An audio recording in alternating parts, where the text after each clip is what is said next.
Esta noche estamos en un mismo enfoque a adorar a Dios y bueno, con nuestros hermanos, así que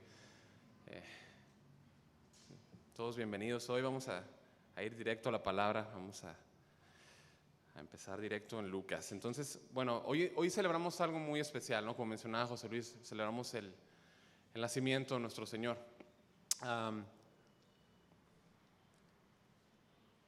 Es cierto, ¿no? Que estamos como a una semana antes, ¿no? de la celebración. Sabemos que algunos de ustedes van a salir, por eso hicimos este cambio. ¿Cuántos van a salir? ¿Todos? Sí, bueno, pues pásenla bonito los que van para allá, los que tengan que salir, pues tengan un buen tiempo. Pero bueno, hemos decidido apartar esta reunión, hermanos, para dar lugar a la adoración y alabanza de nuestro Dios, ¿no? Como el tiempo que tuvimos ahorita. El Señor Jesucristo lo merece, iglesia. Él lo merece, Él lo merece. Así que, pues una vez más, quiero repetirlo, le damos la bienvenida a todos y es muy bueno y grato tenerlos aquí, a todos. Yo he titulado este tema, Celebrando a Cristo en esta Navidad. Celebrando a Cristo en esta Navidad. Y puede ser que para algunos suene como repetitivo, ¿no? Como que dices, bueno, eso es Navidad, no es lo que celebramos, ¿no? Pero yo creo que es necesario afirmar algunas cosas en torno a este tema, ¿no? Yo creo que hay cosas que puede ser que estén ahí, pero pueden llegar a olvidarse. ¿Cuántos son propensos a olvidar cosas? Sí, ¿verdad? Tendemos a olvidar cosas. Fíjese, muchas veces se celebran cosas, ¿no? Se incorporan cosas a esta celebración que no tienen nada que ver con la Navidad, ¿no? Nada. ¿Qué es lo que habitualmente rodea estas celebraciones? ¿Quién puede decir algo? Compras, fiestas, ¿no? La celebración, el pavo, el lomo, ¿no? Los tamales. ¿Cuántos ya les dio hambre? ¿No? Los regalos. Y todo eso está bien. No vamos a predicar en contra de eso, ¿no? A tomatazos me van a agarrar, ¿no? Sí. No es predicar en contra de eso, ¿no? A mí me gusta mucho eso, mi esposa lo sabe bien, el compartir en la mesa, el tener un tiempo especial. Pero es cierto, sí o no, que muchas veces Cristo no es el centro en la celebración. ¿Sí o no? Sí. Este es un tiempo en que la gente como que se centra en sí mismo, ¿no? Completamente. En qué ropa se va a poner, en qué regalos va a dar, qué personas va a invitar a su celebración, ¿no? Gastos que va a tener, ¿no? Esa ola de consumismo impresionante. Y con ello, bueno, tiende a muchísima ansiedad, ¿no? Acabamos de enseñar hace poquito de eso.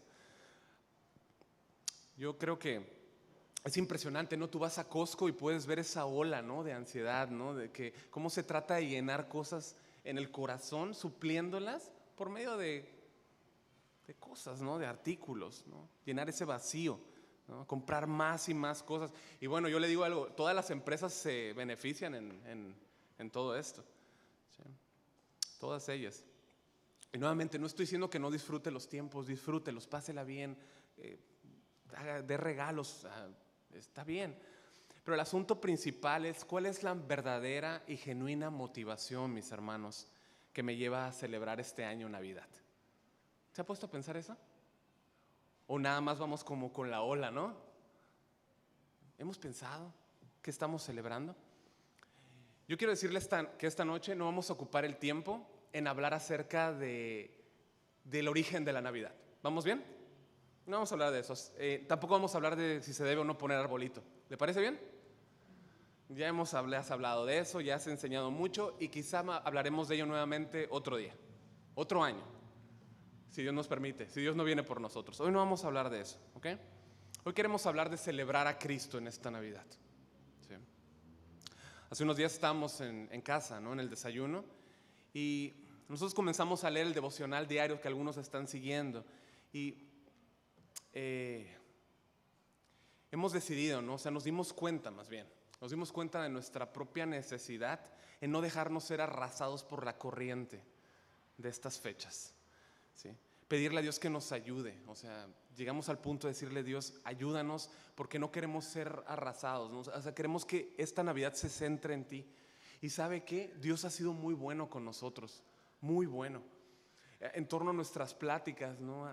Hemos hablado más acerca del Señor, hemos visto su mano, ¿no? Enseñándonos, hablándonos. Entonces yo quisiera invitarle a usted a que usted también pueda orar, ¿no? Esta noche vamos a pedirle a Él que nos ayude, ¿le parece? Que nos dé su gracia para que podamos enfocar nuestra vista esta Navidad en quién es Cristo. Y bueno, también pedirle, ¿no? que nos ayude esta noche con la enseñanza, ¿le parece? Así que le pido que por favor incline su rostro ahí donde está. Vamos a orar y pedir la ayuda del Señor.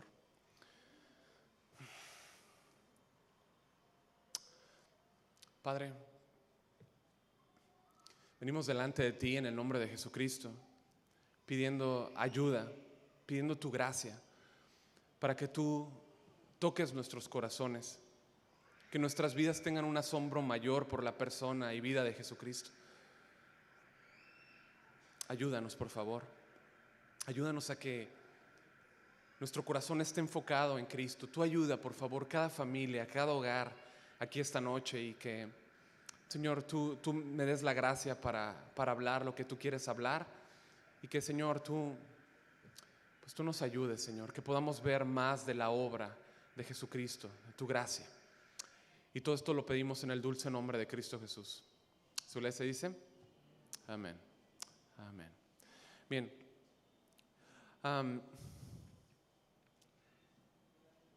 Quisiera también, vamos a ir al libro de Lucas, ¿no? Ya estamos ahí en Lucas, pero quisiera invitar también a los que tienen a sus pequeños que por favor le puedan compartir la palabra, que puedan llevarlos a leer.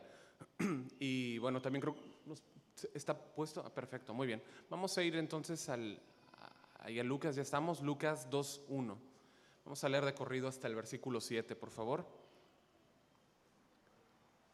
Bien. Dice, y aconteció en aquellos días que salió un edicto de César Augusto para que se hiciera un censo de todo el mundo habitado. Este fue el primer censo que se levantó cuando Cirenio era gobernador de Siria, y todos se dirigían a inscribirse en el censo, cada uno a su ciudad. Y también José subió de Galilea, de la ciudad de Nazaret, a Judea, a la ciudad de David, que se llamaba Belén, por ser él de la casa y de la familia de David. Versículo 5, para inscribirse junto con María, desposada con él, la cual estaba encinta. Y sucedió que mientras estaban ellos allí, se cumplieron los días de su alumbramiento, y dio a luz a su hijo primogénito, le envolvió en pañales y le acostó en un pesebre, porque no había lugar para ellos en el mesón. ¿No? Gracias a Dios. Es la palabra de Dios. Entonces, ¿quién no conoce este pasaje?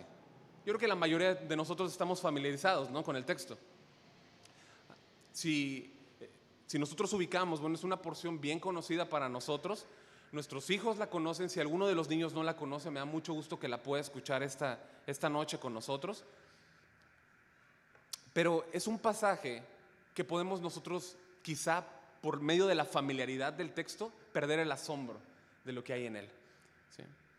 Y eso es algo que no debemos jamás perder, el asombro por la palabra de Dios. ¿Okay? La riqueza invaluable y profunda que contiene este pasaje. Mira, como pastor, el trabajo, ¿no? en estas fechas es buscar algunos textos y abordarlos de un lado y de otro, ¿no? Para poder transmitir, ¿no? Tomas pasajes relacionados a la celebración y bueno, los ves desde un ángulo y desde otro, ¿no? Pero el fin de ello es que podamos ver la incalculable riqueza que está ahí. Al estar leyendo y repasando las notas, me di cuenta que hay cosas impresionantes aquí y que yo no había visto, y esto me llena de mucho asombro, y yo espero que usted también. La palabra de Dios nos dice que es viva y eficaz. La palabra de Dios es viva y eficaz, no es un libro más, es el libro que contiene la palabra, es la palabra de Dios. Corrijo, es la palabra de Dios. ¿Sí? Y aunque nosotros no vamos a tocar de manera muy amplia, ¿no? Aspectos periféricos en torno al evento, vamos a tocar algunos aspectos, ¿no?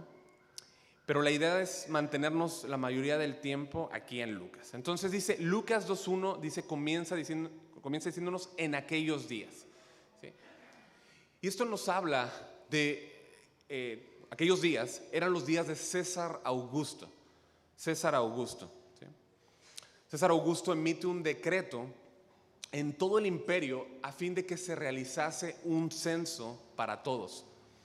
César Augusto es el fundador del Imperio Romano, ¿sí? Él era sobrino nieto de Julio César. O sea, Julio César tenía a su hermana que se llamaba Julia, y Julia tuvo una hija que se llamaba Atía, y Atía tuvo a su hijo que se llamó Cayo Octavio. Suena medio confuso, ¿no? Pero era su sobrino nieto, ¿no? Entonces, este hombre, Cayo Octavio, más adelante fue conocido como César Augusto o Augusto César. Entonces, ¿cómo llegó a tener este nombre? Bueno, su tío abuelo, ¿no?, yendo de abajo hacia arriba, lo tenía mucho aprecio, lo llenaba de elogios y le daba pues regalos constantemente, ¿sí? Un día Julio César fue traicionado, ¿sí?, y fue asesinado. Y en su muerte se encontró que en el testamento estaba escrito el nombre de Cayo Octavio, ¿sí?, como heredero.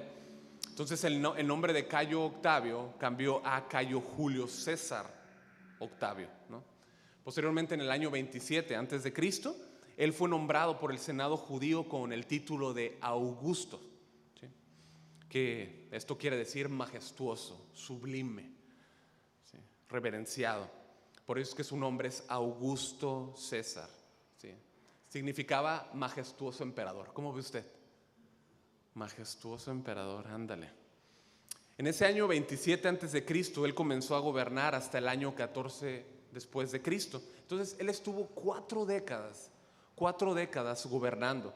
Y este gobierno transcurrió durante la niñez de Jesús, mientras Jesús era pequeño, ¿no?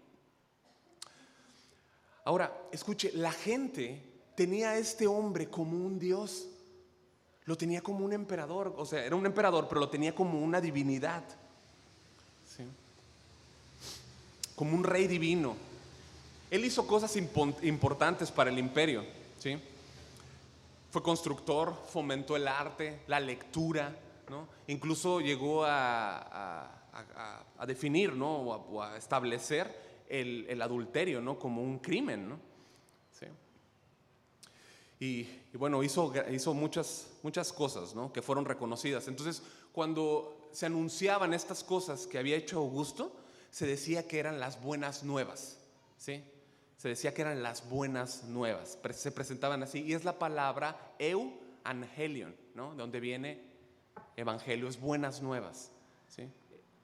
Entonces, Augusto fue incluso llamado dentro del imperio como rey benévolo, el padre de su pueblo. Pero con todo esto, iglesia, este hombre era un hombre pagano, adoraba a sus dioses, ¿sí? Tenía dioses que él adoraba. Y él permitió que, aún no dentro de todo su paganismo, él permitió que se siguieran las religiones, ¿no?, dentro de su imperio, ¿sí?, y que incluso hubieran ciertas costumbres religiosas, pero nunca permitió que, o sea, es decir, les daba permiso hasta que no cruzaban con los intereses de Roma, ¿sí? Así era el imperio de este hombre. Se conocen, ¿no?, algunos datos, que trató bien a sus súbditos, que tuvo una buena administración, se llenó de gente sabia que le ayudó a conseguir victoria tras victoria tras victoria, ¿sí? Entonces, como él dominó tantas naciones, la gente alrededor le tenía miedo, ¿sí?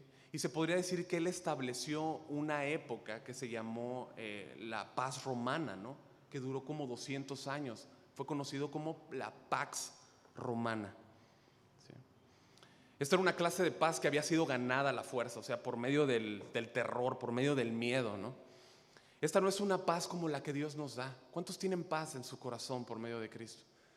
Esta era una paz muy diferente. Esta era una paz que se establecía por medio de la fuerza, ¿no?, de la tiranía. Y la paz que Dios nos da es una paz que nos libera, ¿no?, que nos da esa libertad, ¿no? Ahora vamos a hablar un poquito más de esto, ¿sí? Entonces, durante ese tiempo no hubo guerras, hubo calma, pero todo esto era producto del miedo hacia Augusto César, ¿sí? Este era un hombre tirano, ¿no?, y estas naciones experimentaban todo ese temor. Entonces, la gente del imperio lo reverenciaba, pero las naciones, o sea, le tenían terror. Cuando Augusto César daba una orden, se obedecía sí o sí, siempre. ¿Sí? Es entonces que, nosotros entendemos que cuando él ordena un censo, porque a veces leemos de corrido y no entendemos, ¿no? Pero cuando él ordenó un censo, se iba a obedecer sí o sí, porque así era su autoridad. ¿Sí? Entonces, él establece este censo y este censo era como una serie de censos. Era para establecer ya un sistema de recaudación fijo, ¿no? A lo que se le llama SAT. No es cierto. No, es otro tema, ¿no? Es otro tema. Pero nosotros estamos viendo aquí entonces al emperador. No, hermanos, hay que pagar impuestos, ¿ok? Fue una broma, nada más. Hay que pagar impuestos, todos. El pastor también, ¿sí? Entonces, estamos viendo aquí al emperador más poderoso de su tiempo, ¿sí? Ustedes traten de imaginarlo, ¿no? Él establece un censo, da una orden que sí o sí se va a cumplir, ¿sí? Y por el otro lado tenemos a José y a María. Tenemos a José y a María, dos personas que eran comunes, sencillas, indefensas. O sea, cuando tú comparas el poderío, ¿no? y el territorio que tenía Augusto César en comparación con María, con José y María, no había, ¿no? ¿Cómo medirlos, no? Entonces, Augusto da la orden y de este otro lado tienes a José y a María yendo camino a Belén para cumplir esta orden. Sí. Nosotros podemos ver, ¿no? A través de la historia que muy por encima de todo este orgullo del emperador que se creía soberano, Dios estaba por encima de él. La realidad es que Dios estaba por encima de él y Dios estaba usando a este emperador para llevar a cabo sus planes. ¿Sí?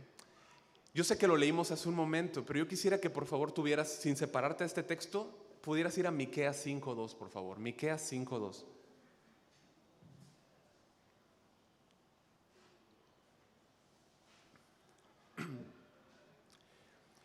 Y te lo digo para que la tengas ahí como que marcada, ¿no? Para que puedas estar ahí yendo mientras mencionamos algunas cosas, ¿no? Pero esta profecía que tú estás leyendo ahorita fue dada 650 años antes de que sucediese.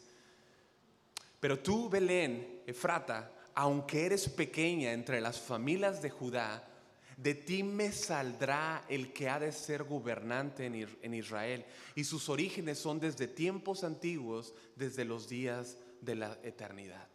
Escucha, desde los días de la eternidad. Esto habla de la preexistencia de Cristo, iglesia. La preexistencia de Cristo. Sí. Habla de que Él es desde la eternidad y hasta la eternidad. Dios le dice a Belén, o sea, es Dios dirigiéndose a Belén y le dice que de ella va a salir el gobernante eterno. Y esto no puede ser nadie más que el Dios mismo. ¿Amén? ¿Amén o no amén? Escuche, Belén iba a ser testigo del nacimiento del Mesías esperado, Jesucristo, el Hijo de Dios. Él dijo en una ocasión, Jesús, si ustedes ubican allá en Juan 8:58 a sus oyentes, de cierto os digo, antes que Abraham fuese, yo soy. ¿Se acuerdan?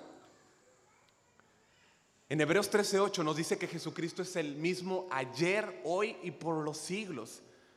La profecía de Miqueas nos habla del Dios hombre, de Dios hombre. ¿Sí?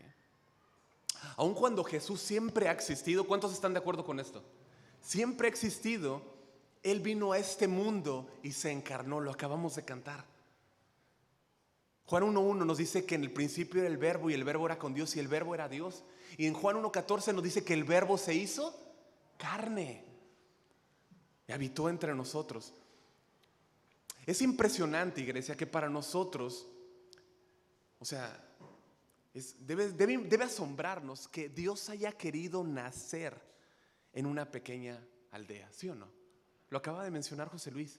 O sea, el Dios de toda grandeza haya querido nacer en una aldea, dejando su gloria. Escucha, mientras Augusto vivía en un palacio, no, en un palacio con todo el lujo, en Roma, el Rey de Reyes decidió nacer en Belén. Sí. Ahora escucha, nuestro Dios no está sujeto a las órdenes de César Augusto, ¿estamos de acuerdo?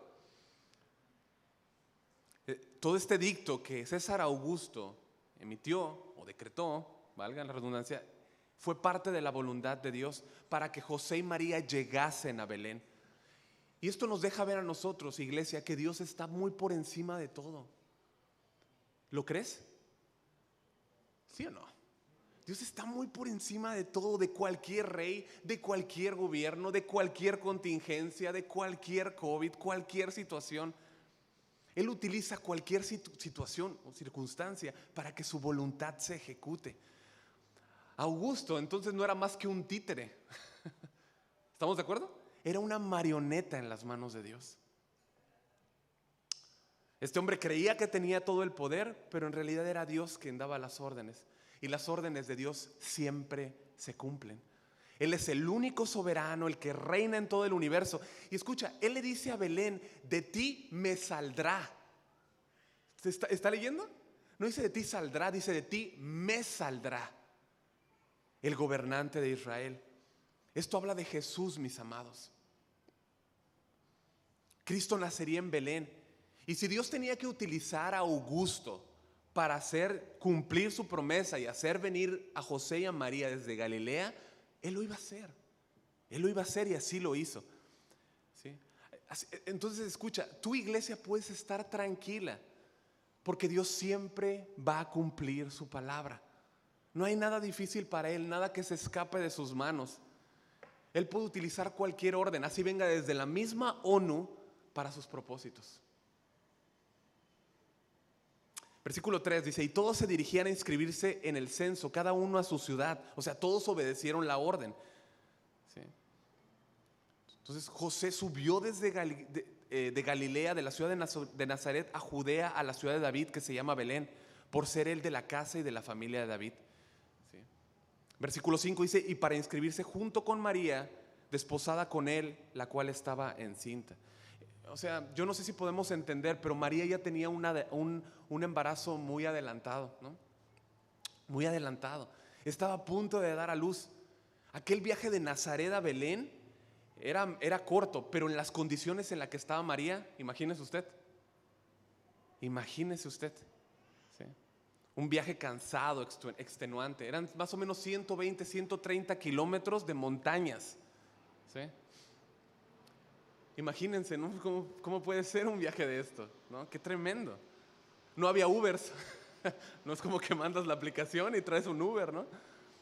La gente viajaba a pie, ¿sí? O quizá en animales.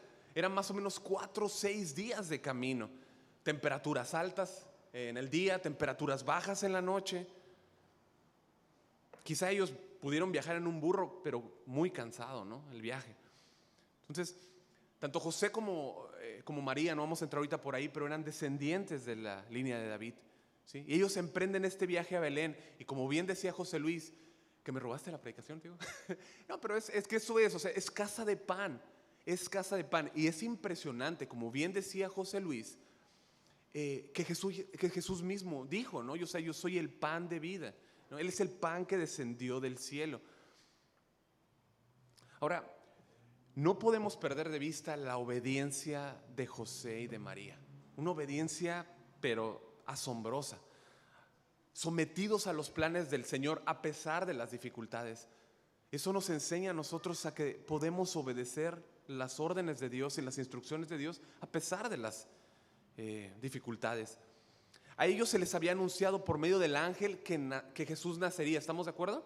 Lucas 1:31 no vaya, pero dice: y ahora concebirás en tu vientre y darás a luz un hijo y llamarás su nombre Jesús.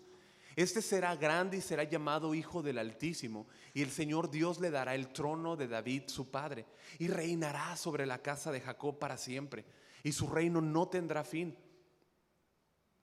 Pero nuevamente esas noticias no serían fáciles para ellos, para nada. Ellos estaban desposados, ¿no? Y a ella se le dice que concebiría del Espíritu Santo. Escuche, este era un evento imposible para los hombres, pero ¿cuántos saben que todo es posible para Dios? Todo. Sí. Era algo imposible para los hombres, pero también tenemos que entender que era algo irrepetible. No puede volver a suceder, no sucede más, no sucederá más. ¿Qué iba a pasar? o qué pasó más bien, Dios coloca a su hijo en el vientre de ella. Pero ¿cuál fue la respuesta de María? Y aquí podemos aprender mucho. La respuesta de María en Lucas 1:38, María le dice: he aquí la sierva del Señor, hágase conmigo conforme a tu palabra. O sea, ella dispone su vida. ¿Cómo está nuestra vida? ¿Está dispuesta a Dios para que Él haga lo que Él quiere y nos lleve y nos mueve y haga? Es una buena pregunta, ¿no? Ella se dispone a los propósitos de Dios, aún a pesar, en su embarazo como está, y decide obedecer la voluntad de Dios. Y también decide obedecer la instrucción de su esposo, ¿no? Se somete, ¿no? Y va con él a Belén. Ahora, no estamos diciendo que fue fácil. A veces no es fácil, ¿verdad que no? Hay cosas que son difíciles, ¿sí? Quizá en algún momento tuvo una desesperación, quizá lloró, ¿no? La Biblia no nos dice nada que haya ella desobedecido, que haya de alguna manera llorado, ¿no? Por esto. Al contrario, nos habla de una obediencia total. El Magnificat de María nos lo dice ahí en el capítulo anterior, ¿sí? Pero esto nos enseña que debemos de estar dispuestos y agradecidos cualquiera que sea la situación, iglesia. Cualquiera que sea la situación. ¿Podemos confiar en que los planes del Señor son perfectos? Este plan incluía el nacimiento de su Hijo en la tierra para salvarnos, ¿sí? El versículo 6 dice que mientras estaban ellos ahí, entonces se cumplieron los días del alumbramiento y dio a luz a su hijo primogénito, lo envolvió en pañales y le acostó en un pesebre, porque escuche, no había lugar para ellos en el mesón. Entonces vamos a tratar de imaginar, o sea, ellos llegan al mesón, que era como un albergue, ¿sí? Era algo de paso, ¿sí? Entonces mucha gente pues seguramente les había ganado, ¿no? Ellos no venían corriendo, ¿no? Por obvias condiciones. Y les ganan, y ellos no encuentran un lugar para quedarse, ¿sí? No se le puede pedir más a María, ¿no? Imposible, ¿no? Entonces, pero en todo esto yo quiero que tú veas la soberanía de Dios, ¿sí? Ella envuelve al bebé, lo acuesta en pañales. Y escucha, esta iba a ser la señal del versículo 12 para que los pastores reconocieran a Jesús, ¿sí? Pero aquí está el punto, la soberanía de Dios. ¿Cómo es que el Hijo de Dios, o sea, cómo es que Dios decide que su Hijo no nazca en Roma? ¿Es que acaso César Augusto es más que Cristo? ¿Cuál es la respuesta? Absolutamente no, absolutamente no. Pero Dios decide que su Hijo no nazca en Roma. Si a ti te hubieran preguntado dónde debería nacer, ¿dónde hubieras votado? ¿No? En una nación muy importante, ¿no? Pero Dios escogió Belén para que su hijo naciera ahí. Y esto demuestra lo absurdo, iglesia, lo absurdo y arrogante que es el hombre. Dios no necesita las grandezas del hombre para desplegar su gloria. Dios no las necesita, ¿sí? Dios escoge una pequeña aldea, ¿sí? Y no solamente escoge una pequeña aldea donde va a nacer Jesús, escoge que nazca en un comedero de heno para animales. ¡Qué tremendo! ¡Qué tremendo! ¿Sí? Este pesebre no es como lo ponen en los cuadros, ¿no? Que con paja bien bonita y los animalitos ahí sin manchas. No es así, ¿no? Y como que está el niñito ahí, ¿no? Resplandeciente, y no es así. Diga, no es así. No fue así, para nada, ¿sí? Este era había como una colina, y un pesebre era como una cueva que estaba al lado, ¿sí? Ahí en una esquinita, ¿sí?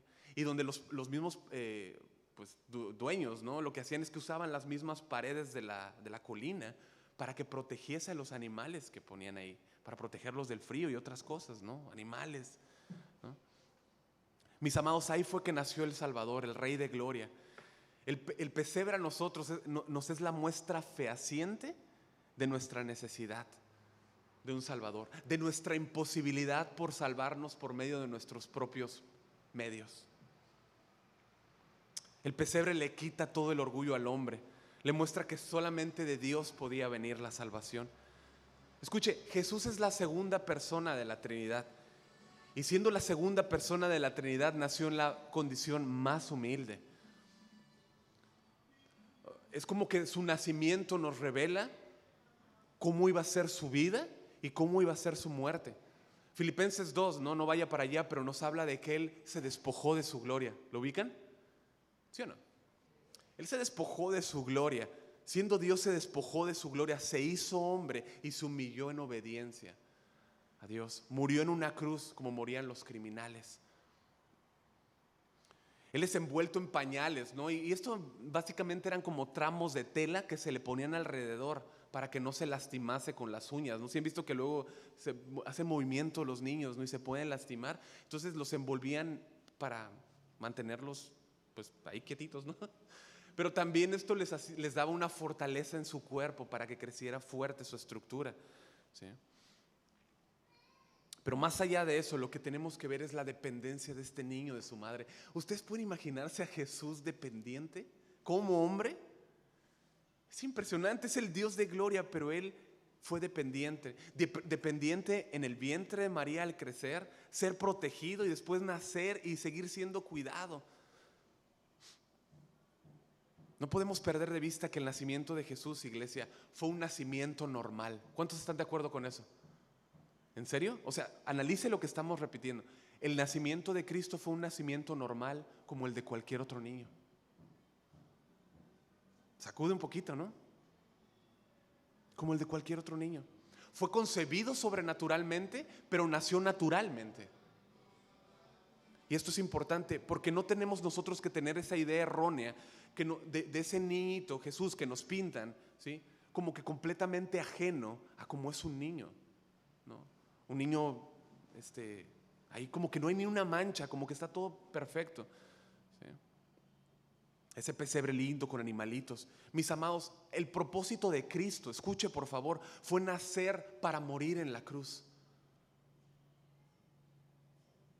Fue nacer para morir en la cruz. Fue representarnos como hombre. Se hizo hombre como nosotros. Él nunca pecó ni una sola vez. Cargó nuestro pecado. Nunca dejó de ser Dios, pero Él cargó nuestro pecado. Es como complicado entender esto, ¿no? Es un poco complicado. Él no dejó de ser Dios ni un solo momento, pero escuche, en su encarnación Él adoptó la naturaleza humana. Él vivió por nosotros.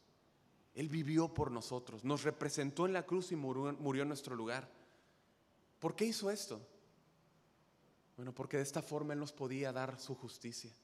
Él nos podía dar la justicia. Qué glorioso intercambio, iglesia. Qué maravilloso intercambio. Y lo que nos dice el nacimiento de Jesús es que nació y creció como un niño normal. ¿Usted puede imaginarse? Él lloró, se alimentó, se cayó quizá, ¿no? No lo sé, la Biblia no nos dice, ¿no? Pero nos habla de su perfecta humanidad, ¿sí? También nos dice la palabra en el versículo 52 ahí de Lucas que Él creció en sabiduría. Ahora escuche, su amor no quedó en una promesa. Dios prometió desde Génesis, allá en la primera promesa mesiánica, en el capítulo 3, que Él iba a proveer al Salvador. ¿Ubicamos? Después en Isaías 9:6, vemos el cumplimiento, pero también vemos el amor puesto en acción de Dios. Él nos dio a su Hijo. Isaías 9:6 dice, porque un niño nos ha nacido, un hijo nos ha sido dado. El Hijo nos fue dado, iglesia. Escucha el regalo que nos fue dado. El Hijo nos fue dado. Y nos fue dado para morir en nuestro lugar. Él nació y vivió de forma humana, pero en todo vivió igual que nosotros para representarnos, pero sin pecado. Escuche, un ángel no podía morir en nuestro lugar. En este evento del nacimiento de Cristo vemos muchos acontecimientos, ¿no? de ángeles. Pero un ángel no podía jamás morir en nuestro lugar. Debía ser un hombre igual a nosotros.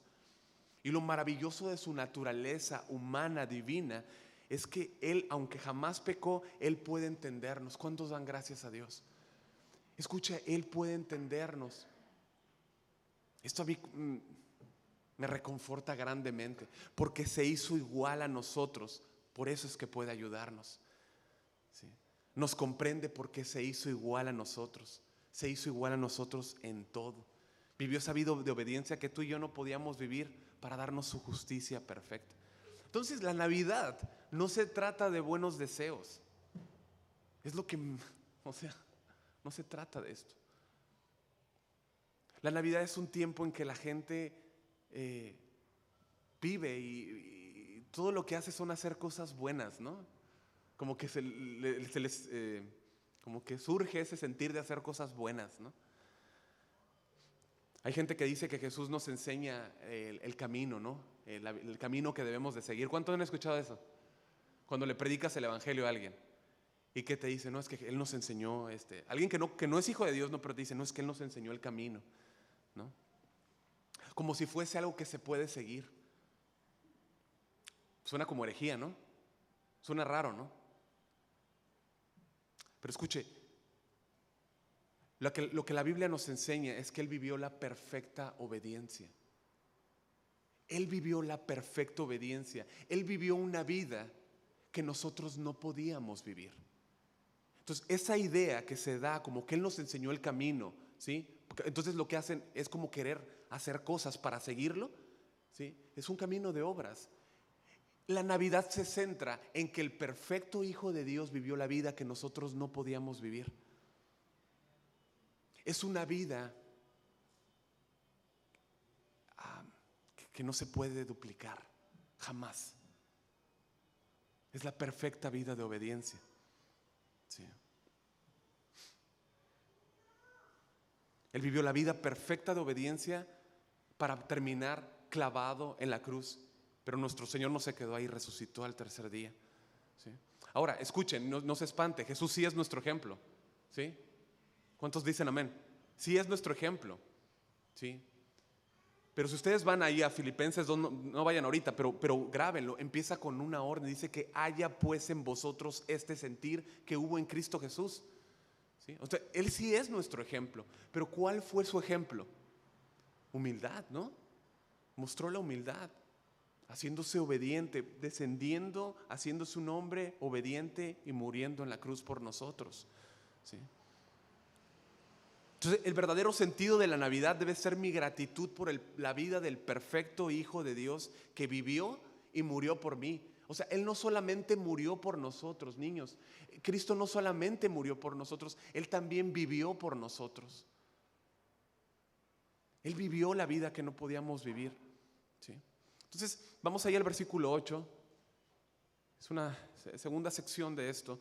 Dice que en la misma región había pastores que estaban en el campo cuidando sus rebaños durante las vigilias de la noche. ¿Sí? Entonces aquí se torna muy, o sea, es de por sí, ¿no? Todo el relato es asombroso, ¿no? Pero aquí dice que ahí mismo, o sea, ahí mismo, en la misma región, estaba pasando algo. ¿Sí? Dios se mueve, Dios está en todas partes, ¿no? Dios es Dios. Omnipresente. Pero aquí mismo, donde el nacimiento de Cristo tiene lugar, se encuentra este grupo de pastores. Entonces, ¿qué estaba pasando con estos pastores? Ellos estaban haciendo lo que hacían regularmente, cuidar ovejas. ¿Estamos de acuerdo? Cuidar ovejas. No había nada especial para ellos en esta noche. Nada especial. ¿Sí? Pero esta noche iba a marcar la diferencia de todas las demás noches. El perfecto Hijo de Dios, el Salvador, había nacido. Entonces, esto debe de mantener una expectación en nosotros, porque mientras hacemos las cosas que hacemos, ¿sí? Dios está obrando, Dios está haciendo cosas en nuestra vida, ¿no? Que puede sonar a veces aburrida, ¿no? ¿Sí o no? Algunas cosas, ¿no? No todas, pero a veces dices, me levanto y hago esto. En eso que estás haciendo bien, Dios puede obrar de maneras bien impresionantes. ¿Sí? En los tiempos de Jesús, ser pastor pues no era como que muy bien visto, ¿sí? ¿Por qué? Porque en los días de reposo, iglesia, los pastores debían de permanecer cuidando las ovejas, ¿sí? Ellos tenían que permanecer, tenían muchísimo trabajo. Los pastores no eran personas cultas, los pastores no eran personas estudiosas, ¿sí? Los tenían como considerados como inferiores, ¿sí? No eran las personas más ilustras, eran ignorantes, ¿no? Nosotros tenemos grandes y vastos ejemplos en el Antiguo Testamento de pastores. Tenemos a Abraham, a Isaac, a Jacob, tenemos a David, ¿no? Miqueas 5:2, apuntando a Jesús como pastor de su pueblo, dice: y tú, Belén, de la tierra de Judá, no eres la más pequeña entre los príncipes de Judá, porque de ti me saldrá un guiador que apacentará a mi pueblo. ¿Sí? Perdón, esta es una referencia a Mateo 2:6. De Miqueas 5:2 es una referencia en Mateo 2:6 para los que puedan anotar. Pero habla del trabajo, del oficio de pastor. Jesús mismo dijo: yo soy el buen pastor, ¿no? Yo soy el buen pastor. Ahora, una vez más, ustedes dense cuenta, así como no estaba centrado el plan en César Augusto, sino en lo más pequeño, ¿no? En José y María, ¿sí? En este caso, nuevamente está centrado en personas sencillas, comunes, simples pastores, ¿sí? No en las personas más religiosas, en los líderes religiosos de Israel. Dios quiso usar a estos pastores. Yo no sé tú, pero al estar viendo esto, cada elemento que Dios usa en este plan, ¿no? En el nacimiento de Cristo, la aldea, el pesebre, José, María, los pastores, son cosas que se pueden tener como, ¿no? Pero es lo que Dios usa, ¿sí? Porque Dios no ve las cosas como nosotros. Él usa personas personas sin valor, como tú y como yo, para darles Él el valor. Primera de Corintios 1:28, en la Nueva Traducción Viviente, dice que Dios escogió lo despreciado por el mundo, lo que se consideraría como nada, y lo usó para convertir en nada lo que el mundo considera importante. Dios escogió lo despreciado por el mundo. Nosotros sí saben que no somos lo más apreciado, ¿sí saben? ¿Sí están de acuerdo? Ahora veamos el llamado a estos pastores. En la profecía, escuche, en Miqueas 5:2 que estábamos hablando, los judíos tenían claro que el Mesías nacería en Belén. Eso era algo que ellos tenían bien claro. El Mesías va a nacer en Belén. Eso es un hecho, ¿sí? Pero había un entendimiento también, que me gustaría que usted fuera a Miqueas 4:8, por favor. Había un entendimiento en ellos de que el anunciamiento, o sea, es decir, donde vendría ese anuncio, vendría de la torre del rebaño, o lo que se conoce como Migdal Eder. Y esto es asombroso. Cuando lo estaba leyendo y aprendiendo, impresionante, porque Miqueas 4:8 dice: y tú, oh torre del rebaño, fortaleza de la hija de Sión, hasta ti vendrá el señorío primero, el reino de la hija de Jerusalén. Y esto es que en los grandes apacentaderos en Israel se solía erigir una torre un poco más alta, más alta, ¿no? De madera.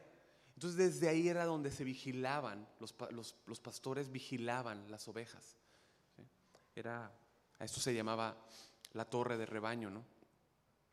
Y aquí hay una cuestión súper importante, y es que según los estudiosos y en la tradición judía, se dice que estos pastores lo que hacían, ¿no? Se dedicaban a cuidar y a vigilar los rebaños, pero estos rebaños que ellos cuidaban no eran como los rebaños regulares, o sea, como ovejas normales, ¿no? Sino que eran ovejas que estaban destinadas para el sacrificio. Es impresionante esto, ¿sí? Ustedes ubican, ¿cómo debían de ser las ovejas para los sacrificios? ¿Podían tener una pierna rota? ¿Podían tener acá un ojo? ¿Podían? No, tenían que ser perfectas, sin defecto. Así debían de ser, ¿sí? Bueno, estos pastores tenían el trabajo de cuidar a esas ovejas. Y estos apacentaderos donde estaban estos pastores, no estaba en colinas, en una colina, sino que estaba en el camino a Jerusalén, ¿sí? Entonces, ¿qué pasaba? La gente, cuando iba a presentar algún sacrificio, pasaba por ese camino, tomaba una oveja y la presentaba, la llevaba a sacrificio, ¿no? Ahora, nosotros debemos de recordar que las ovejas aquí, estas ovejas de sacrificio, ¿a quién apuntan? ¿A quién? A Cristo, mi hermano. Y entendiendo esto, estos pastores pues tenían la obligación de cuidar a estas ovejas para el sacrificio, ¿sí? Y es a ellos mismos que se les da el anunciamiento del Cordero que quita el pecado del mundo. ¿No se le hace impresionante? Y tú, oh torre del rebaño, fortaleza de la hija de Sión, hasta ti vendrá el señorío primero. Entonces, igual que a María y José, a ellos se les envía un ángel. Versículo 9, y un ángel del Señor se les presentó y la gloria del Señor los rodeó de resplandor y tuvieron gran temor. Mientras Augusto César y Herodes estaban durmiendo en sus camas cómodas allá en su palacio, lo más impresionante estaba sucediendo en este lugar, junto a estos pastores. Estaba siendo dado a gente sencilla. Estos pastores son rodeados de la gloria del Señor y tuvieron gran temor. Escuche, la gloria del Señor manifiesta su presencia. ¿Cuántos quieren la gloria de Dios verdaderamente en sus vidas? ¿Cuántos anhelan que la gloria de Dios esté en la congregación, en esta iglesia? La presencia de Dios. ¿Sí? Nosotros sabemos que, si usted lee Ezequiel, la presencia de Dios nos da detalles de cómo se alejó, nos dice paulatinamente cómo se fue alejando. ¿Sí? ¿Por qué? Porque el pueblo era rebelde, era idólatra. Y la presencia de Dios se fue durante siglos. Entonces, durante todo ese tiempo, aquí vemos cómo repentinamente, durante siglos no estaba la gloria de Dios y repentinamente ellos son rodeados de esa gloria. Ahora, obviamente esto produjo temor en ellos, ¿no cree? Un gran temor. Ver al ángel, ver esa gloria, ¿no? Luego, versículo 10 dice, mas el ángel les dijo, no teman, porque aquí os traigo buenas nuevas de gran gozo que serán para todo el pueblo, porque os ha nacido hoy en la ciudad de David un Salvador que es Cristo el Señor, y esto os servirá de señal, hallaréis a un niño envuelto en pañales y acostado en un pesebre. Difícil no tener temor ante tal anunciamiento, ¿no lo creen? Porque hoy en día todos ven ángeles, ¿no? Es lo que prendes en YouTube, ¿no? Y te dice, todos ven ángeles. En ese tiempo ver ángeles es que si un ángel se aparecía es que algo estaba sucediendo, ¿no? Y no era algo, era algo que les daba temor, ¿no? El ángel les dice que les ha traído buenas nuevas, ¿sí? Pero estas buenas nuevas no son como las que hablábamos de Augusto César, son buenas nuevas de que ha llegado el verdadero gozo al alma, que ha llegado el Hijo, que ha nacido el Hijo. Esa noche fue interrumpida por la gloria de Dios, así como nuestra vida, ¿sí o no? Tú ibas directo, yo iba directo ¿hacia dónde? Hacia la perdición. Y nuestra vida fue interrumpida. Él interrumpió nuestra vida. ¿Y cuántos le dan gracias a Dios por esa interrupción?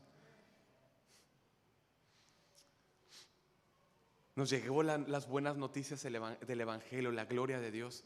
Escuche, la luz de Cristo alumbró nuestros corazones. Según de Corintios 4:6 dice, pues Dios, quien dijo que haya luz en la oscuridad, hizo que esta luz brille en nuestro corazón para que podamos conocer la gloria de Dios que se ve en el rostro de Jesucristo.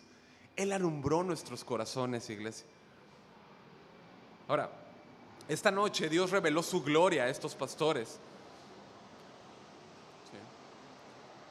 ¿sí? Y los dirige hacia Cristo, ¿sí? La gloria de Dios los dirige hacia Cristo. La gloria de Dios vino a esta tierra, ¿sí?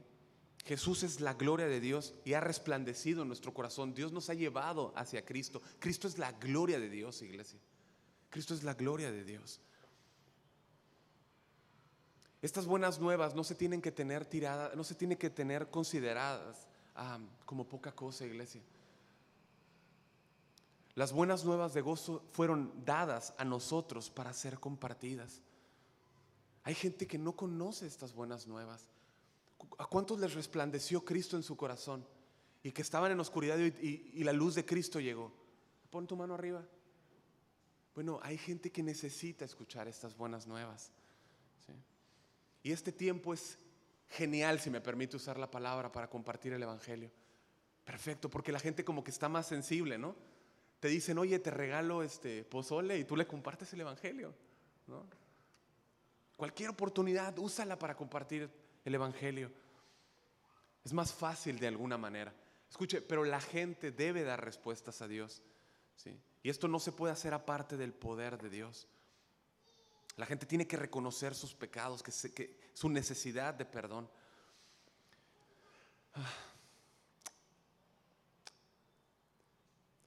¿Usted está consciente que la gente en este lugar en San José vive sin gozo?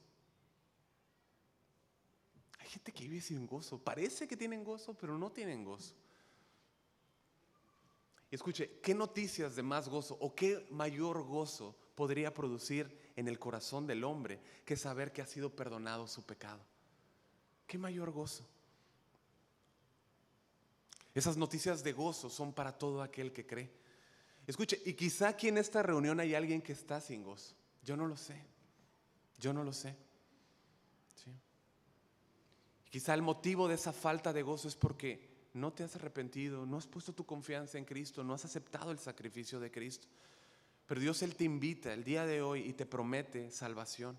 Pero Él te ordena que te arrepientas y que creas en su Hijo como el único y suficiente pago por tu pecado.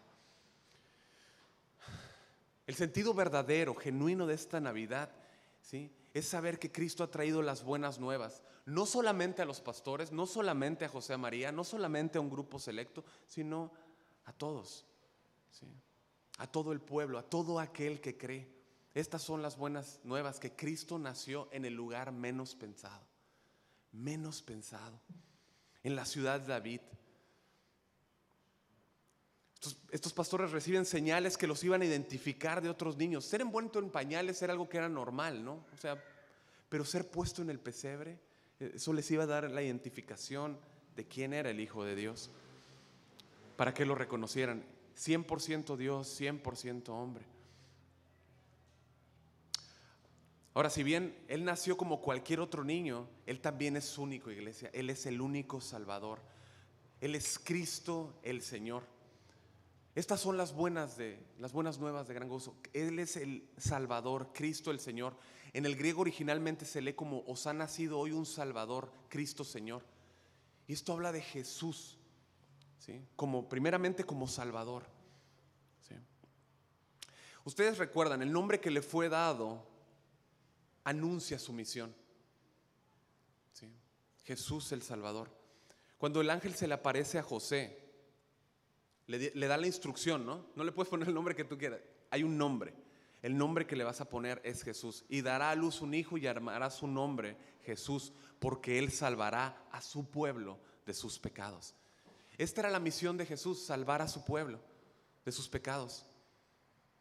Eso debe ser una fuente abundante de gozo para ti, iglesia. Una fuente abundante de gozo, ¿sí? Pero escucha, eso también habla de la seguridad del propósito o la seguridad de su envío. Dice que Jesús iba a ser enviado para salvar a su pueblo. Él no dice, Él será enviado para que quizá salve a su pueblo. Eso te da una seguridad de que Él salvaría a su pueblo. Amén. Entonces, ¿qué mayor gozo puede sentir nuestra alma de saber que Dios mismo ha venido a salvarme, que Él mismo vino a rescatarme de mis pecados, que su misión no iba a fallar? La misión de Cristo no iba a fallar jamás. Él la llevó desde el pesebre hasta la cruz, y Él en esa cruz dijo: consumado es. Consumado es. Iglesia, celebrar la obra de redención es todo en esta Navidad. Si nos desenfocamos de ese punto, perdimos todo. O sea, perdimos el enfoque. No, dejamos pasar tiempo. El gozo de nuestra alma es que Él resplandeció en nuestra oscuridad. Ahora, el centro de la celebración de lo que podríamos llamar la primera Navidad está en el versículo 13. Dice: y de repente apareció con el ángel una multitud de los ejércitos celestiales, alabando a Dios y diciendo: gloria a Dios en las alturas, y en la tierra paz entre los hombres en quien Él se complace. Aquí vemos el sentido correcto de una Navidad, si pudiéramos usar la palabra, ¿no? Los ángeles aquí están haciendo su trabajo, están alabando a Dios, están alabando a Dios. Los ángeles de día y de noche lo alaban, de día y de noche siempre lo están alabando, todo el tiempo. Entonces trata de imaginar esto: su alabanza y adoración nunca cesa. En Apocalipsis 4:8 nos dice que ellos día y noche no cesaban de decir: santo, santo, santo es el Señor Dios, el Todopoderoso, el que era, el que es y el que ha de venir. Desde el momento en que ellos fueron creados, imagina esto, no han cesado de alabar, ni un momento, ni un momento. En la creación del mundo, sí, ahí en Job 38:7 dice que mientras las estrellas de la mañana cantaban a coro, dice, y todos los ángeles gritaban de alegría. Imagínate esto. Bueno, esta noche los pastores son testigos, ¿sí?, de esta alabanza y adoración, no centrada en el hombre, pero sentada en la gloria de Dios, ¿sí? Ellos son rodeados por la gloria de Dios. Y el mensaje de gozo por medio del ángel que les había sido dado a ellos, diciendo que ha nacido en la tierra el Salvador, Cristo el Señor, el amo y gobernante del universo, ¿sí? O sea, esta noche están los pastores, de repente les habla un ángel, son rodeados de gloria, y de repente al escuchar las palabras, una multitud de ángeles llega en ese lugar. Y son miríadas de ángeles alabando a Dios. Alabando a Dios.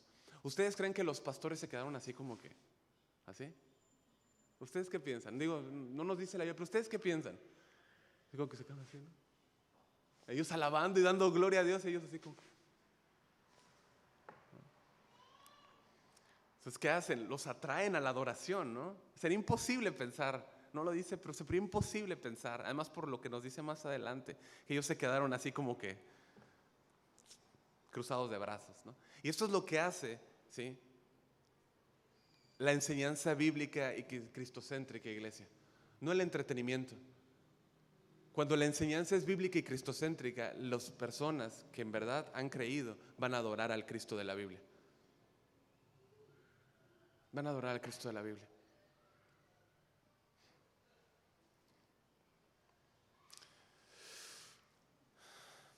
Ellos conocían el plan de redención. ¿Y usted ha pensado que los ángeles nunca van a poder experimentar el gozo que tú tienes, en el sentido de que tú has sido redimido? Ellos conocen la Trinidad, ellos conocen el amor del Padre hacia el Hijo y el Hijo hacia el Padre, pero ellos jamás podrán experimentar lo que tú y yo experimentamos en la redención.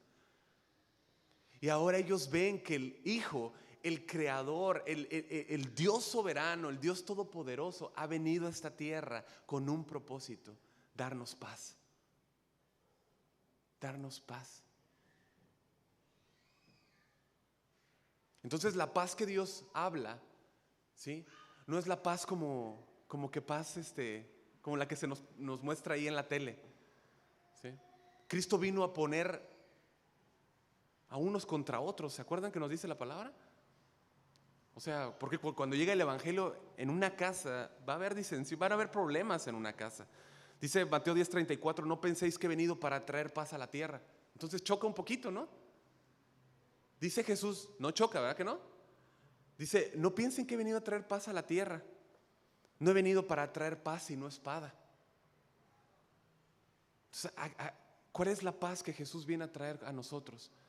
Es esa paz en la cual nuestro pecado ha sido quitado, la remoción de nuestros pecados ha sido efectuada, ¿sí? Es la misma paz que nos habla ya en Romanos 5:1. Es esa paz donde sabes que tú has sido perdonado, sabes que has sido perdonado.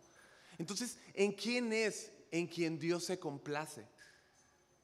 Hebreos 11:6 dice que sin fe es imposible agradarle a Dios. Una pregunta, ¿no es imposible pensar que a la persona a la que hemos ofendido más, a Dios mismo, ¿no?, con nuestro pecado, vino a morir a esta tierra de la manera más cruel, tomando toda la copa de la ira en Él para restablecer la paz en nosotros y salvarnos de nuestros pecados?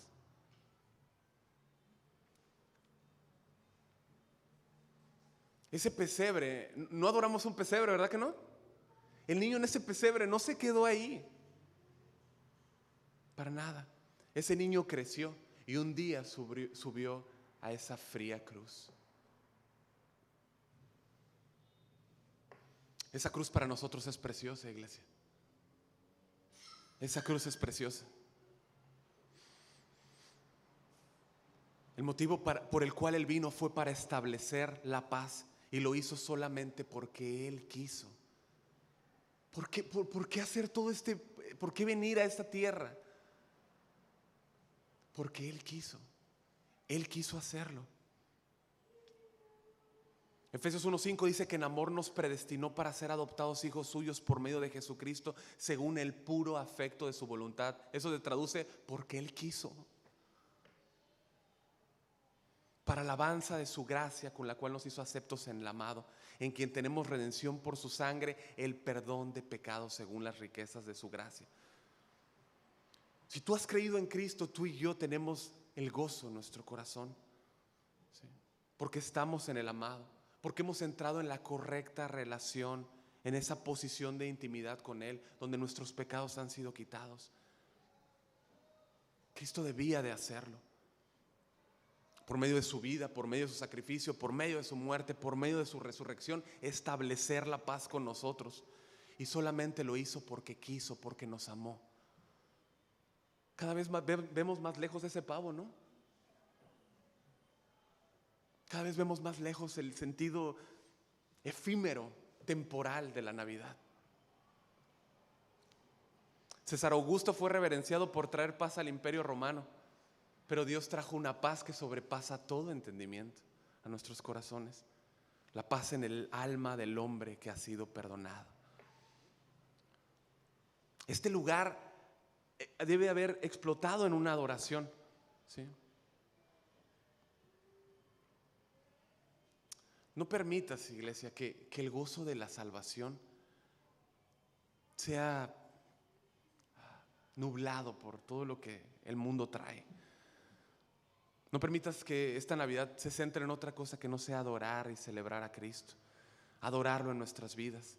No solo una noche, ¿sí? No solo una noche, no se trata sí, además Cristo no nació en estas fechas, ¿sí estamos de acuerdo? Sí, no estamos hablando, o sea, se trata de una verdadera adoración todos los días, una verdadera adoración. No permitas que se pierda, se entremezcle con otras cosas. Colócalo en el centro como una única celebración. Terminando, dice versículo 15: y aconteció que cuando los ángeles se fueron al cielo, los pastores se decían unos a otros: vayamos pues hasta Belén y veamos esto que ha sucedido, que el Señor nos ha dado a saber. ¿Sí? O sea, los ángeles se van después de este tiempo de adoración, regresan al cielo, siguen adorando a Dios, pero los pastores siguen su camino con un corazón inundado de fe, lleno de fe. ¿Y qué hicieron? Compartieron las buenas nuevas. Ellos ya no necesitaban ver ángeles, ¿sí? Para nada. Dios había puesto la fe en ellos para dar las noticias de gran gozo. Nosotros andamos por fe y no por vista, amén. No necesitamos ver ángeles, ¿verdad que no? Lo único que necesitamos es esto, iglesia: la palabra de Dios, la palabra de Él. Y Él es el que alimenta nuestra fe, como lo hizo con los pastores. Versículo 16: fueron a toda prisa y hallaron a María y a José y al niño acostado en el pesebre. Y cuando lo vieron, dieron a saber lo que se les había dicho acerca de este niño. O sea, ellos recibieron el mensaje, amén. Conocieron el mensaje, pero ellos pusieron en acción el mensaje. Justamente ayer estábamos hablando de eso, ¿no? El hecho de poner en acción, ¿no?, lo que escuchamos. Fueron a toda prisa a confirmar el mensaje que habían escuchado.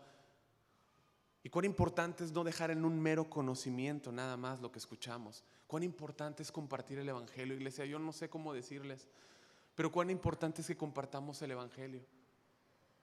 Cuán necesario es que compartamos el evangelio. Dios ha planeado salvar por medio de la locura de la predicación. Si sabes que tu deber y mi deber es predicar el evangelio, pero no somos responsables de las respuestas que le dé la gente a Dios. ¿Estamos de acuerdo? No somos responsables de eso. Eso es una obra interna que sucede solamente por la obra del Espíritu Santo. ¿Sí? Pero escuche, versículo 18 dice: y todos los que lo oyeron se maravillaron. Es decir, se asombraron.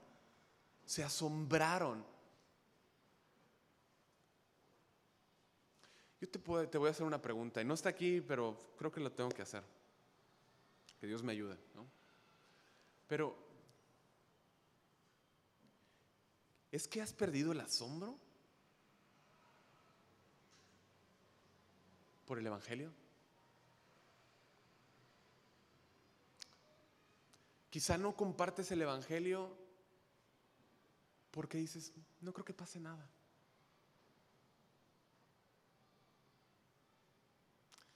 Y eso es un engaño, desde la fosa más oculta del infierno.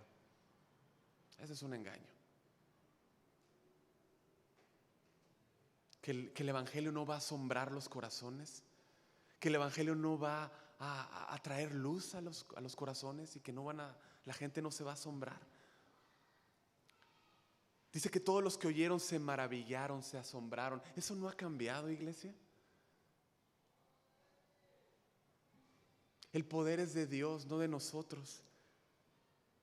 Segunda de Corintios 4:7 dice, ahora tenemos esta luz que brilla en nuestro corazón, pero nosotros mismos somos como frágiles vasijas de barro que contienen este gran tesoro. El Evangelio, iglesia. Estas buenas noticias para estos pastores eran muy gloriosas como para no compartirlas, como para quedarse calladas. ¿Para ti es glorioso el Evangelio, iglesia? ¿Y lo estás compartiendo? ¿Lo estoy compartiendo? Os ha nacido hoy en el Salvador, Cristo el Señor, simples hombres con el mensaje más grande y poderoso. ¿Y qué somos nosotros? ¿No somos simples hombres? Pero con el mayor tesoro, el mayor poder, el Evangelio, iglesia. Estos pastores habían sido impactados y sus vidas nunca jamás iban a ser iguales, nunca.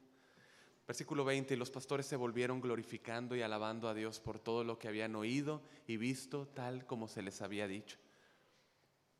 De ser pastores, ahora eran adoradores. De ser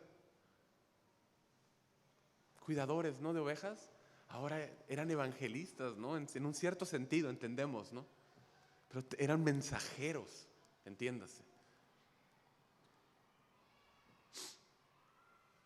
¿No es esto a lo que fuimos llamados? Hablar del mensaje de salvación, las buenas nuevas de que el Hijo de Dios vino como un bebé y murió en la cruz y resucitó venciendo la muerte.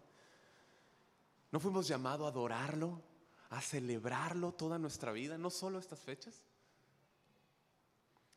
Somos llamados a ser adoradores en espíritu y en verdad. Ahora, no, los pastores tuvieron que volver a su trabajo, ¿verdad? Como tú vas a volver mañana, ¿eh? Dichosos aquellos que no van a trabajar el día de mañana. Pero tú y yo vamos a volver a nuestro trabajo, ¿sí? Pero la alabanza que escucharon esa noche, el mensaje que oyeron, del cual ellos fueron testigos, jamás los iba a abandonar. Se fundió en ellos. Esa alabanza se incorporó, se integró a ellos para siempre. Yo entiendo que aquí hay personas, puede ser que quizá tú estás escuchando estas noticias de gozo por primera vez, pero esas noticias también son para ti. Hoy estás escuchando el mensaje del Evangelio y no te quedes solamente con escucharlo. Sé como los pastores, avanza en fe, comprueba por ti mismo el amor del Salvador. La salvación para ti es el día de hoy. Las buenas nuevas son para ti el día de hoy. Sí, cree en ese niño que vino, pero vino a morir y pagó por tu pecado.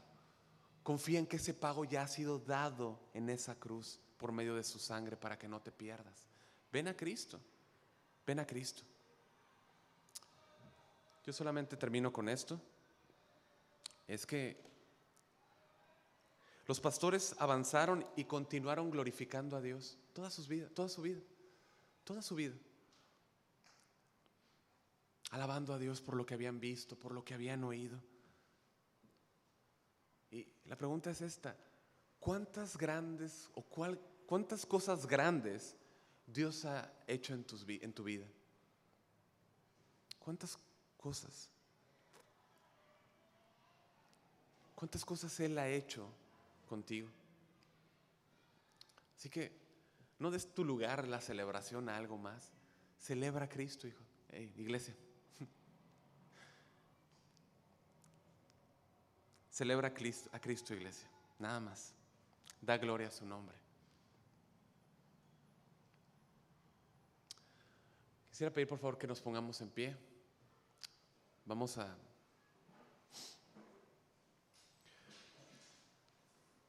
dar un momento, gracias solamente. Que tú puedas darle gracias en tu corazón a Dios. Decir gloria a Dios en las alturas. Gloria a Dios por la paz que nos ha dado. Gloria a Dios por su amor que nos ha dado, iglesia.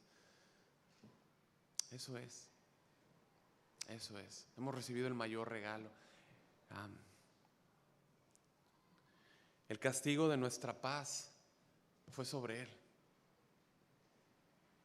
Fue sobre Él.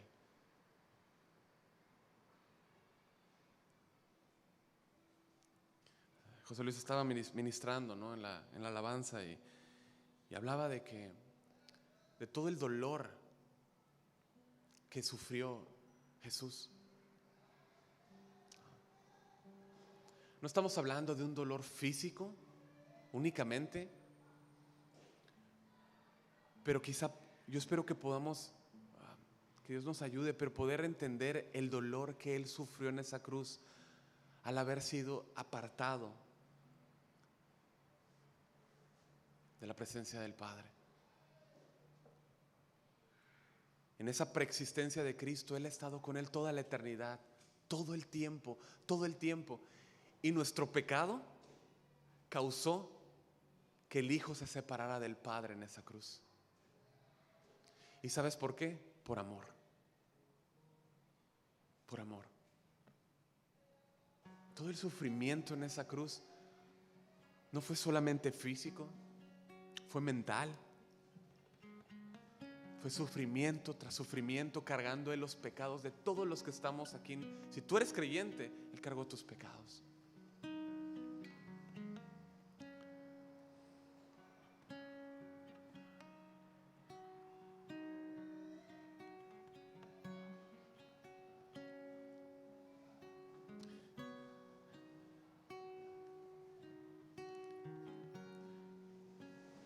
Entonces,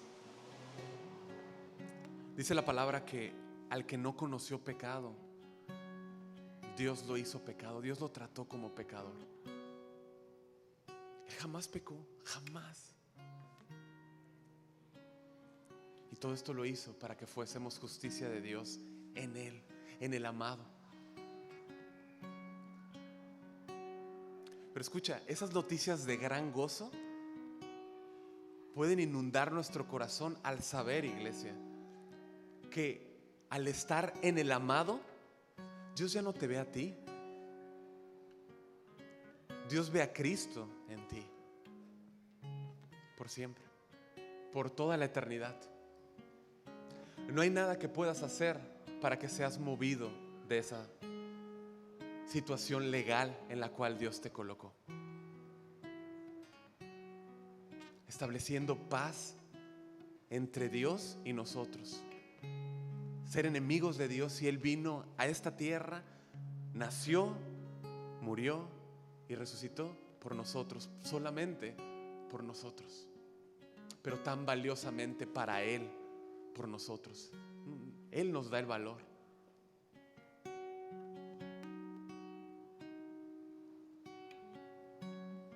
Yo quisiera que tomaras un momento para simplemente decirle gracias. Decirle gracias. Decirle: Señor, yo no quiero esta Navidad centrarme en otras cosas. Quizá estaba dejándome ser arrastrado por la ola, pero yo no quiero que sea así. Yo quiero adorarte esta Navidad. Y no solo esta Navidad, quiero adorarte siempre. Que mi vida esté centrada en ti siempre. Por todo lo que tú sufriste, por todo lo que tú pasaste y todo lo que me diste inmerecidamente. Yo quisiera pedirte que levantes tus manos a Dios y que podamos un momento decirle gracias, Señor. Con tus propias palabras y dile: Señor, gracias. Gracias porque no merecía. Gracias porque no merecía que tú vinieras a esta tierra, que sufrieras por mí, que te humillaras tomando mi lugar. Pero lo hiciste porque me amaste. Gracias porque viviste la vida que yo no podía vivir y me diste la justicia que yo no podía ganar y me diste la posición en la cual yo jamás podría estar, solo porque me amaste por el puro afecto de tu voluntad. Que tú puedas llenar mi boca de alabanza.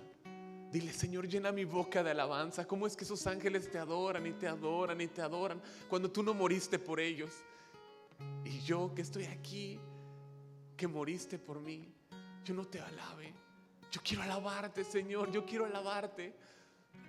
Yo no necesito ángeles a mi alrededor para alabarte. Yo solamente necesito a Cristo. Yo solamente necesito a Cristo. No necesito emociones, no necesito nada. Yo solo necesito a Cristo.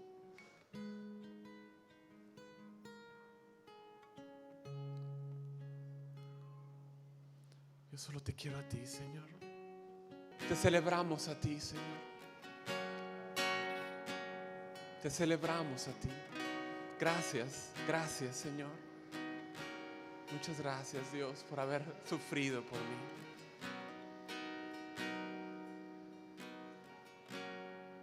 Gracias, Dios. Te adoramos, Señor. Te adoramos. Y sabemos que un día esa alabanza y esa adoración no terminará. No terminará jamás. Y podremos alabar al Cordero, al que vive, al que reina por los siglos, al que era, al que es y al que ha de venir, al Alfa y al Omega, principio y fin. Junto con ángeles, junto con todos los redimidos, podremos cantar día y noche: santo, santo, santo. Gracias, Dios, todo es por ti, Señor.